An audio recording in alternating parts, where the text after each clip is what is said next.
तो गाइज आज के वीडियो में हम लोग पढ़ने वाले हैं लोग इनकम टैक्स का बहुत ही इम्पोर्टेंट चैप्टर जिसका नाम है इनकम फ्रॉम हाउस प्रॉपर्टी। वैसा इनकम जो हमें हाउस प्रॉपर्टी से हुआ है।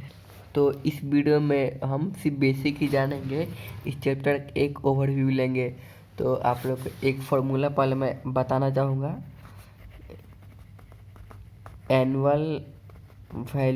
एनुअल वैल्यू का एक फार्मूला बस आप लोग अभी ये देख लीजिए, बाद में आपको समझाएंगे। माइनस अनरियलाइज अमाउंट,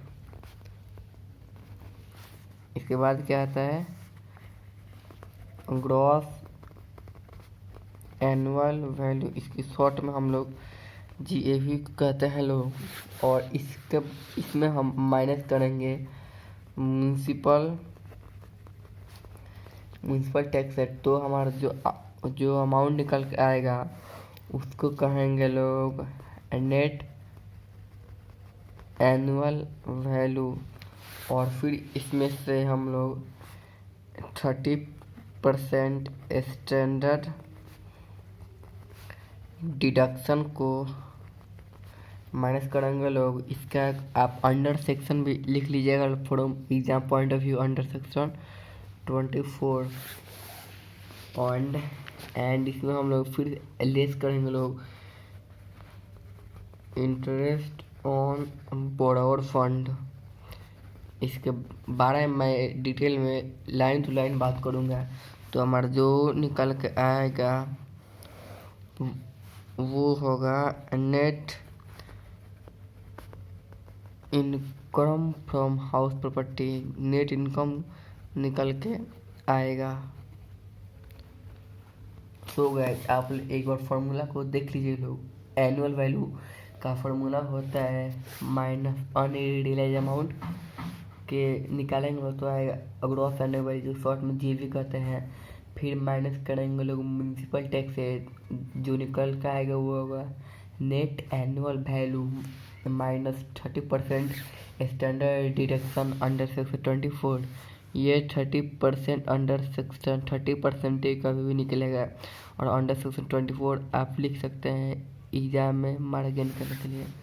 और minus interest on borrower fund, इसको बाद इस सबको निकालने के बाद जो आएगा वो हमारा होगा net income from house property.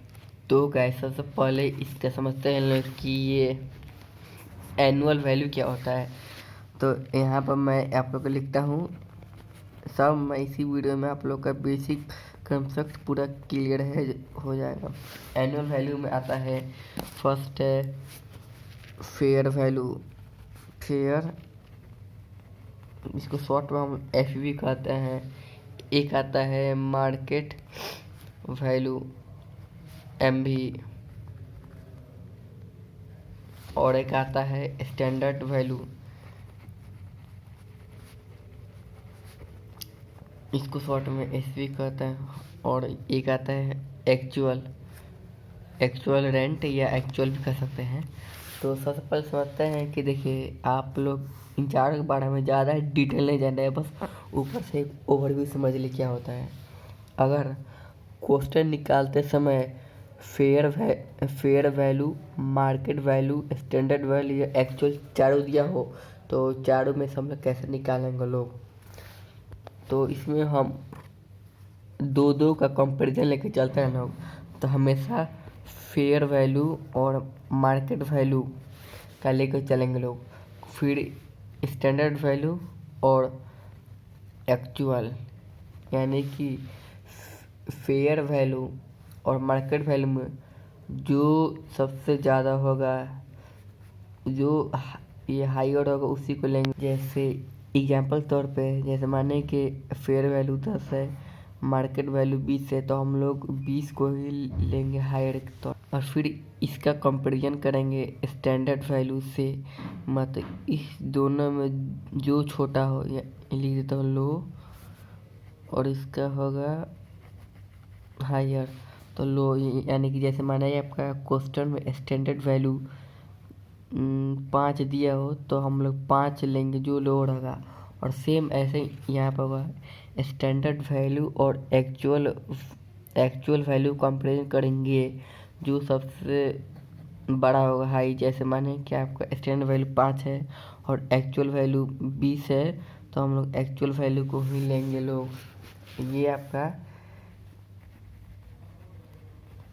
Annual value always multiply 12 होता है, यानी कि हमेशा अगर क्वेश्चन नहीं दिया तो आप लोग 12 से मल्टीप्लाई करेंगे। तो दोस्तों आप लोग समझ गए कि एनुअल वैल्यू क्या होता है और ये कैसे निकलता है। तो देखिए, पहला आप समझ गए एनुअल वैल्यू।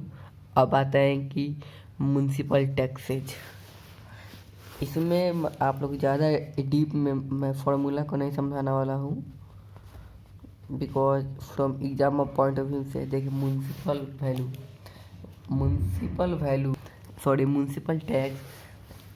टैक्स माइनस सभी municipal tax minus if only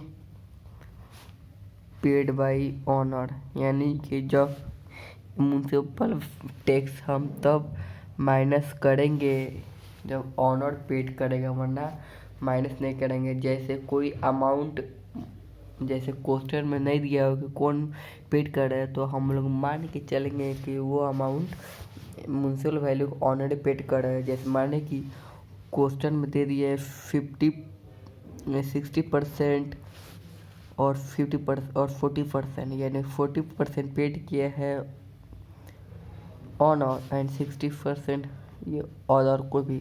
तो अब ये 40% का ही अमाउंट को माइनस करेंगे लोग। अब आता है बहुत ही main topic, interest on borrowed fund.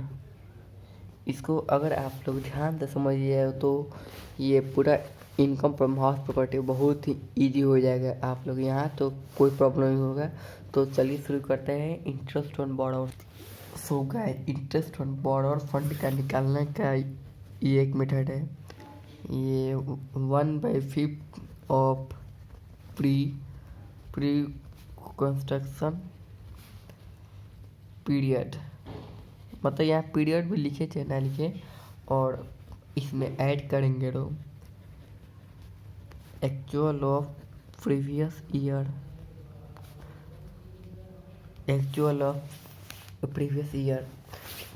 सो गए, तो हम लोग समझते हैं कि ये प्री कंस्ट्रक्शन पीरियड क्या होता है। Pre construction period means start from date of borrowing. आप लोग डेट ऑफ बोरोइंग को शॉर्ट में यहाँ पर DO भी लिख सकते हैं लोग। Date of borrowing till 31 March immediately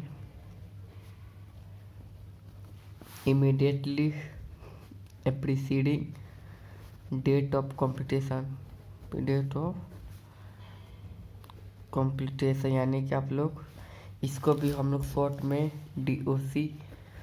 तो समझते हैं लोग कि एक एग्जाम्पल के तौर पे ये date of borrowing and date of completion क्या होता है। तो आप लोग को मैं बहुत ही आसान एक एग्जाम्पल के माध्यम से समझाने जा रहा हूँ। माने कि 1 अप्रैल 2010 4 है, तो मैंने मार्च समझ लिया, और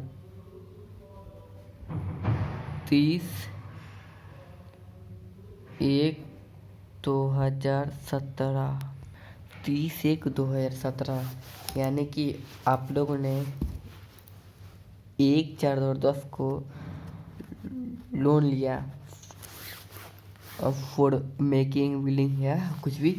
तो इस जिस दिन आपने लोन लिया उस दिन को हम लोग कहेंगे DOB, means date of borrowing कहेंगे लोग।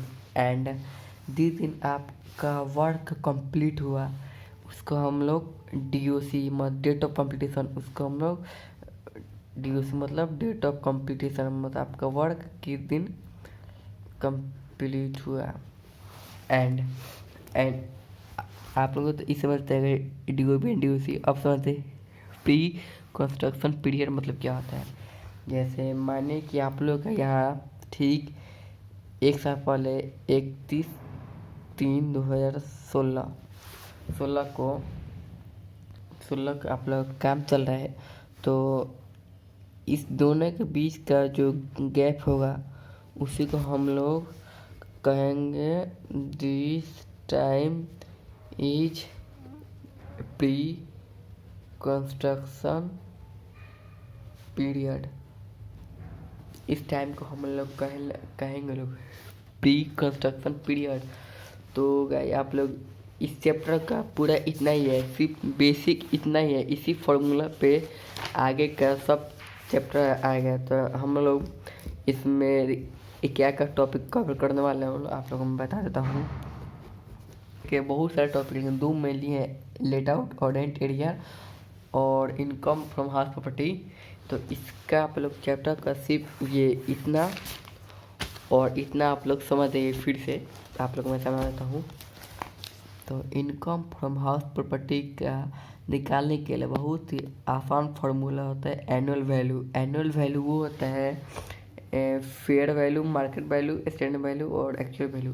यानी फेयर वैल्यू और मार्केट वैल्यू में जो सबसे बड़ा उसको लेंगे और उसका कंपैरिजन करेंगे स्टैंडर्ड वैल्यू से। उसमें से इन दोनों में से जो देखिए market value and standard value में से जो सबसे छोटा हो उसका कंपैरिजन करेंगे एक्चुअल से। और एक्चुअल में और स्टैंडर्ड वैल्यू में जो बड़ा होगा उसका हम लोग एनुअल वैल्यू निकालेंगे। माइनस अनरियलाइज मतलब जितना भी आप लोग को ये एक्सपेंस सब आया वो सब जाएगा, अनरियलाइज अमाउंट आएगा तो निकल जाएगा GAB gross annual value. Minus करेंगे म्यूनसिपल टैक्स।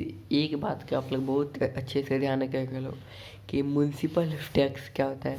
म्यूनसिपल टैक्स हम तभी माइनस करेंगे if only paid by honour. यानी कि मैं फिर से बोल रहा हूँ म्यूनसिपल टैक्स तभी माइनस करेंगे जब ऑनर पेड करे।